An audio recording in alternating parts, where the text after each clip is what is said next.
Bonjour, voilà une nouvelle vidéo que j'ai eu à cœur de faire sur le Shabbat. Je sais qu'il y a plusieurs personnes qui ont fait des vidéos en ce moment sur le Shabbat. Je voulais pas faire une vidéo parce que les gens ont fait des vidéos, mais j'ai vraiment eu à cœur, vraiment,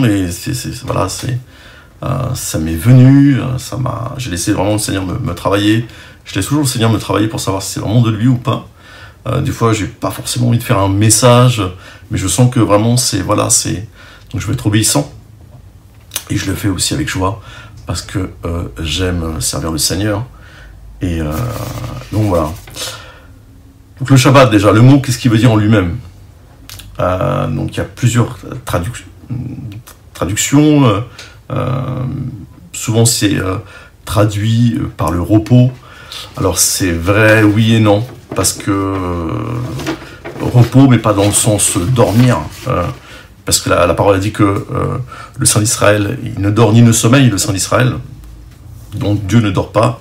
Et quand on parle la première fois pour le Shabbat, c'est dans Genèse, où Dieu a créé la terre et toutes les créatures avec.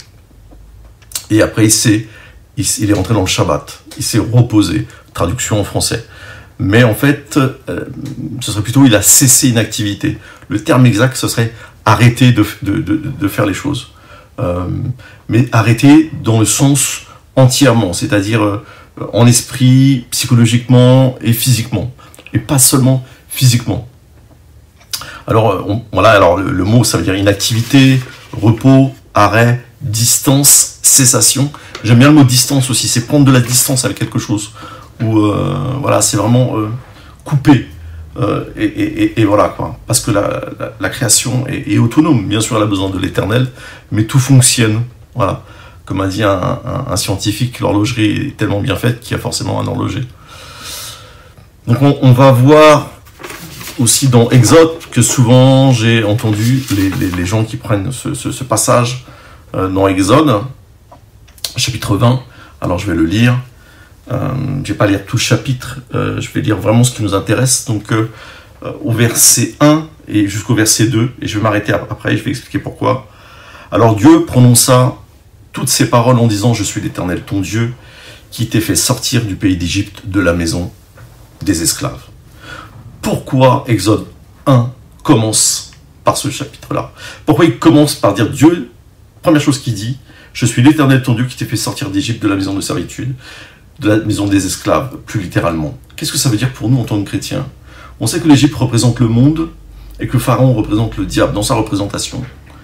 Et tout de suite, je pense à ce que nous a dit Jésus-Christ quand il nous a dit « À chaque fois que vous rassemblez, faites ceci en mémoire de moi », c'est-à-dire la Sainte Seine, pour jamais oublier la croix, pour ne jamais oublier ce qu'il a fait à la croix pour nous. Et là, pour moi, ça représente aussi la croix. C'est-à-dire, la première chose que Dieu nous demande, c'est « Rappelle-toi que je suis ton Dieu et que c'est moi qui t'ai fait sortir du monde et qui t'ai libéré de la maison du diable et de son esclavage. » Donc après, on va directement au Shabbat, au verset 8. « Souviens-toi du jour du Shabbat pour le sanctifier. Tu travailleras 6 jours et tu feras tout ton ouvrage. Mais le 7e jour est le Shabbat de l'Éternel, ton Dieu. Tu ne feras aucun ouvrage, ni toi, ni ton fils, ni ta fille, ni ton serviteur, ni ta servante, ni ton bétail, ni l'étranger qui réside chez toi. Car en 6 jours, l'Éternel a fait le ciel, la terre, la mer et tout ce qui s'y trouve. Et il s'est reposé, shabbaté en fait, le 7e jour. C'est pourquoi l'Éternel a béni le jour du Shabbat et l'a sanctifié, c'est-à-dire mis à part, sanctifié. Mais on va voir en fait que, même si j'avais déjà dit, et je le redis encore, que les 10 paroles dans Exode 20, ça concerne pas seulement Israël, mais parce que c'était donné sur une montagne, donc c'est donné aussi pour toutes les nations. Ça paraît logique, je veux dire, tu ne tueras pas, tu ne convoiteras pas, etc. Mais on voit que le Shabbat, dans ce passage-là, il est particulièrement donné pour Israël, et on le voit dans Exode 31. Alors, Exode 31, à partir du verset 12. L'Éternel parla à Moïse, et dit, « Toi, parle aux Israélites, et dis-leur, vous observerez absolument mes Shabbats, car ce sera un signe entre vous et moi, dans toutes vos générations, grâce auquel on reconnaîtra que je suis l'Éternel qui vous sanctifie. Vous observerez le Shabbat, car il sera saint pour vous. Celui qui le profanera sera puni de mort. Toute personne qui fera quelques ouvrages ce jour-là sera retranchée du milieu de son peuple. On travaillera 6 jours, mais le 7e jour, ce sera le Shabbat, le jour férié, consacré à l'Éternel. Quiconque fera quelques ouvrages le jour du Shabbat sera puni de mort. Les Israélites observeront le Shabbat, ils célébreront le Shabbat dans toutes leurs générations comme une alliance perpétuelle. Ce sera entre moi et les Israélites. Il dit bien, ce sera entre moi et les Israélites un signe qui devra durer à perpétuité, car en 6 jours l'Éternel a fait les cieux et la terre, et le 7e jour, il a cessé son œuvre et il s'est reposé. Donc là, on voit bien dans ce passage, c'est vraiment un signe, le Shabbat, entre Israël et Dieu. Il y a un psychiatre israélien qui a étudié le Shabbat. Et il s'est rendu compte que pour vraiment rentrer dans un repos de l'âme, il faut que tout s'arrête autour de nous. D'ailleurs, on l'a lu dans Exode 20, verset 8, même les bêtes, tout s'arrête, vraiment tout s'arrête. Il n'y a rien qui bouge. Par la grâce de Dieu, j'ai pu aller à Jérusalem, et au Shabbat, on voit les gens, ils s'activent juste avant le Shabbat, et au moment du Shabbat, paf, plus rien. Vraiment, les gens ne prennent même pas leur voiture, c'est-à-dire c'est vraiment le repos. Et c'est difficile, à part si on habite, je dirais, dans une maison éloignée dans la campagne, mais si vous habitez en ville, pratiquer le Shabbat comme la parole, c'est pas possible. C'est pour ça que c'est donné à Israël, parce qu'Israël est une nation, avec ses lois, ses ordonnances, on n'est plus sous le même sacerdoce. Et donc il a expliqué que, voilà, je ne sais pas si vous avez entendu parler de pollution sonore et nocturne, c'est-à-dire que quand vous habitez dans les grandes agglomérations, il y a toujours un bruit de fond, ce qu'on appelle la pollution sonore, qui nous stresse, même si on n'en est pas conscient, et la pollution nocturne, lumineuse aussi, c'est-à-dire que il n'y a jamais la nuit totale quand on s'endort. Donc il faut un équilibre, tout ça. Bien sûr qu'on a besoin de s'arrêter, de ne pas toujours travailler, tout ça c'est important. Mais on va continuer au niveau de la parole. Le Shabbat est lié à la paix, au shalom. C'est difficile de parler de Shabbat sans parler de shalom. D'ailleurs, un juif, quand il va souhaiter un bon Shabbat à un autre juif, il va dire Shabbat shalom. Shabbat, que ton Shabbat soit dans la paix. Je repense aussi à cette bénédiction des apôtres. Dans tous les épîtres, ça commence souvent comme ça, que la grâce et la paix vous soient données. C'est vraiment difficile de parler de Shabbat sans parler de paix, de shalom. Bien que le shalom, c'est pas seulement la paix, mais on ne va pas étudier aujourd'hui le mot shalom. On va aller dans Ésaïe 30, verset 15. Ésaïe 30, verset 15.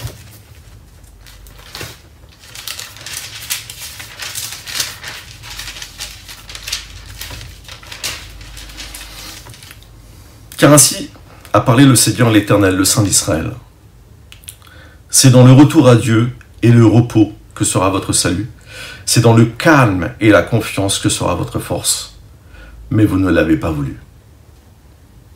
Moi, je connais quelqu'un qui travaille, voilà, il y a plusieurs, je pense, qui sont dans le même cas que je vais dire là, donc cette personne, quand elle est en repos, mais elle n'arrive pas à couper avec le travail. Elle n'arrive pas. Et elle stresse, elle y pense toujours, elle n'arrive pas à dormir, c'est terrible, quoi. Elle n'arrive pas à rentrer dans le Shabbat. Pourtant, elle s'est arrêtée. On peut dire, voilà, elle applique ce qu'il faut, elle s'arrête, elle est chez elle fait rien, mais elle stresse, elle n'arrive pas, elle n'est pas dans la paix. Et en fait, sans le Seigneur, c'est impossible. C'est impossible. Et c'est ce que nous dit la parole, Ésaïe 53, verset 5.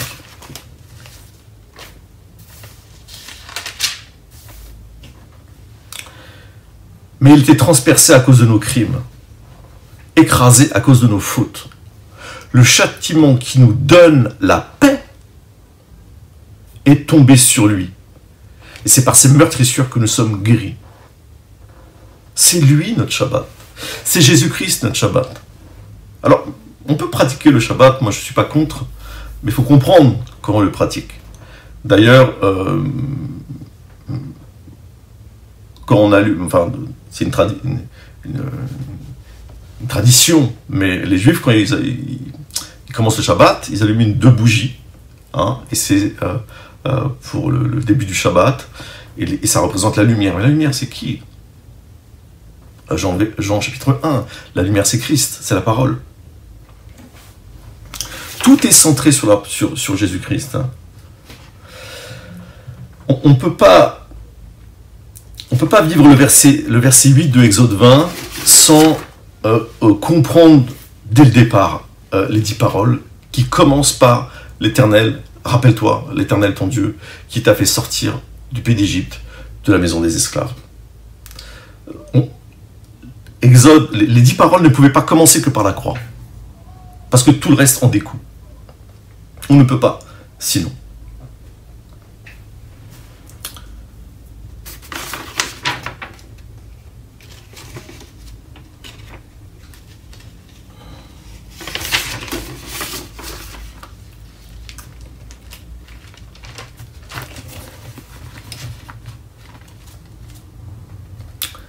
La Bible est christocentrique. Tout est centré sur Christ.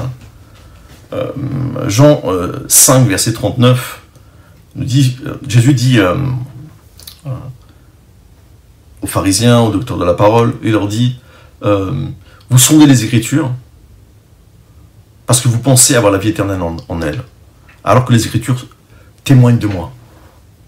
Toute la parole est christocentrique. Si on revient à se mettre sur des pratiques parce qu'on pense que c'est dit dans les 10 paroles, donc on doit le faire, on se trompe. Parce que on va voir dans la parole qu'on nous parle d'un autre Shabbat et qu'il est lui-même notre Shabbat.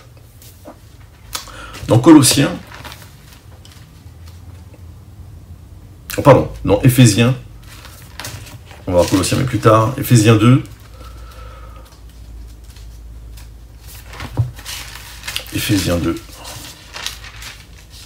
11 à 19. Souvenez-vous donc de ceci. Autrefois, vous, païens, dans la chair, traités d'incirconcis par ceux qui se disent circoncis et qui ne le sont dans la chair et par la main des hommes, vous étiez en ces temps-là sans Christ, privés du droit de cité en Israël, étrangers aux alliances de la promesse, sans espérance et sans Dieu dans le monde. Mais maintenant, en Christ, vous qui autrefois étiez loin, vous êtes devenus proches par le sang de Christ. Car c'est lui notre paix. C'est lui notre paix. Lui qui des deux on n'en a fait qu'un. En détruisant le mur de séparation, l'inimitié, il a dans sa chair annulé la loi avec ses commandements et leurs dispositions, pour créer en sa personne, avec les deux, un seul homme nouveau en faisant la paix. Et pour les réconcilier avec Dieu, tous deux ont un seul corps, par sa croix, en faisant mourir par elle l'inimitié. Il est venu annoncer comme une bonne nouvelle la paix à vous qui étiez loin et la paix à ceux qui étaient proches, c'est-à-dire les Juifs. Car par lui, nous avons les uns et les autres accès auprès du Père dans un même esprit. Ainsi donc, vous n'êtes plus des étrangers ni des gens de passage, mais vous êtes concitoyens des saints, membres de la famille de Dieu. C'est lui qui me donne la paix. Quand je passe du temps avec lui, il me donne sa paix, il me donne sa joie. Je rentre dans le Shabbat, en sa présence. Le Shabbat, il est en moi, puisque son esprit est en moi.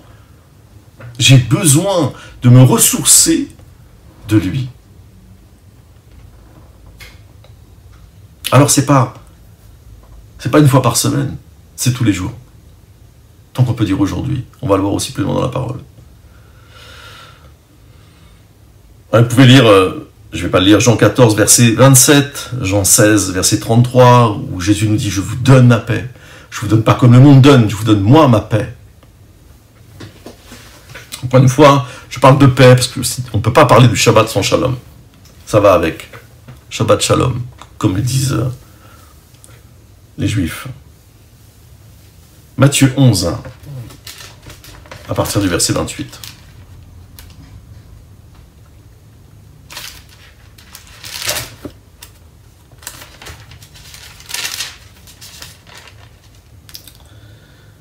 Venez à moi, vous tous qui êtes fatigués et chargés, je vous donnerai du repos, du Shabbat.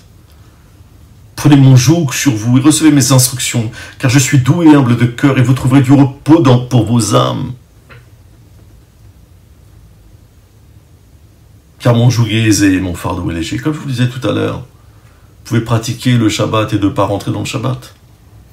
Vous pouvez, du vendredi soir au samedi soir, ne rien faire, être à la maison et il ne se passe rien. Et plus on va arriver dans ces temps, et plus on aura besoin de rentrer dans son Shabbat tous les jours. Colossiens 2.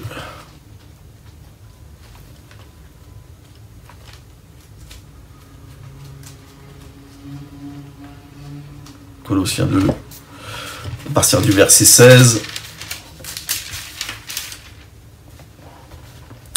Ainsi donc que personne ne vous juge à propos de ce que vous mangez et buvez, ou pour une question de fête, de nouvelle lune, ou de Shabbat. Tout cela n'est que l'ombre des choses à venir, mais la réalité est celle du Christ. Que personne, sous prétexte d'humilité ou d'un culte des anges, ne vous conteste à son gré le prix de la course. Un tel homme s'abandonne à des visions. Il est enflé d'un vain orgueil par ses pensées charnelles. Au lieu de s'attacher au chef, par qui tout le corps soutenu et rendu cohérent par les jointures et les articulations, grandit d'une croissance qui vient de Dieu. Si vous êtes mort avec Christ aux principes élémentaires du monde, pourquoi, comme si vous viviez dans le monde, vous laissez-vous imposer ces règlements? Ne prends pas, ne goûte pas, ne touche pas. Toute chose vouée à la corruption par l'usage qu'on en fait. Il s'agit de préceptes et d'enseignements humains, qui ont, il est vrai, une apparence de sagesse, mais en tant que culte volontaire, humilité et rigueur pour le corps, mais qui ne méritent pas d'honneur et contribuent à la satisfaction de la chair. Je ne vais pas le lire, mais qui va dans le même sens, Galates 4, versets 8 à 12.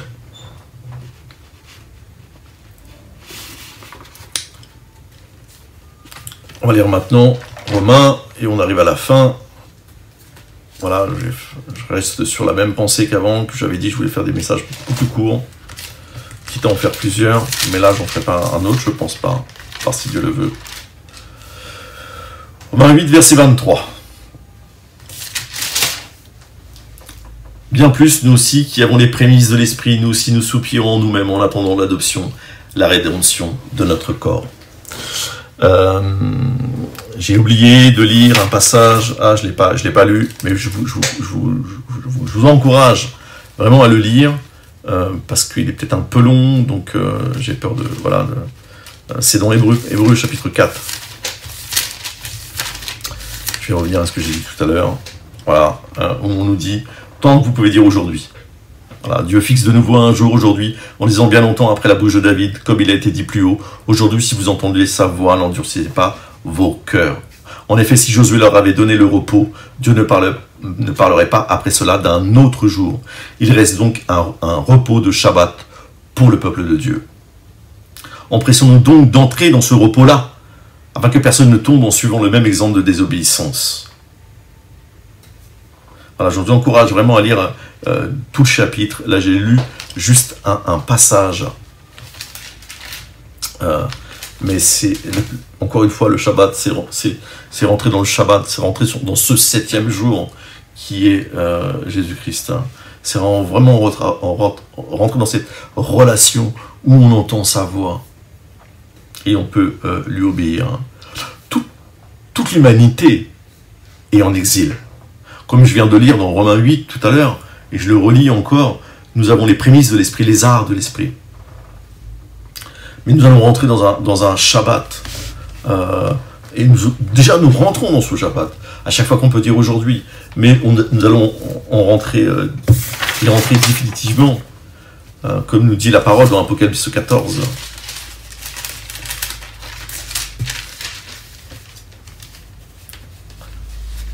« 14, verset 13.